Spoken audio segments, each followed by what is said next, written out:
Hii inapanda wapi? Inapanda hapa mbele. Huko kulima ni wa kulima. Unauza ngapi moja?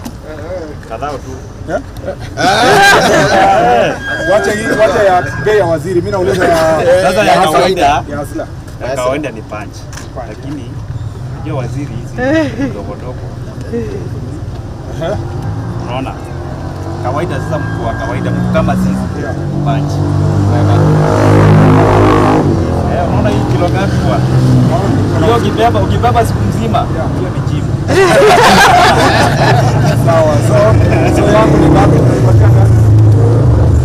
Hapa si mingi. So unaitwa nani? Mimi naitwa Peter. Okay. Wewe una hustle kwa? Mimi na hustle hapa. Hii itakuchukua masaa mangapi mali? Hii tunauza kifika jioni. Kuna kalaji kako na kasaba. So unaona? Inaenda mpaka jioni? Unajua hapa ni kuna mstari. Hii vile unajua watu wanakula kula. So ngapi unasema ni? Ngapi ni moja ni 500. Ni ngapi? Sita. Hizi ni sita. Sawa, hii ni Kenya. Mabana nayo.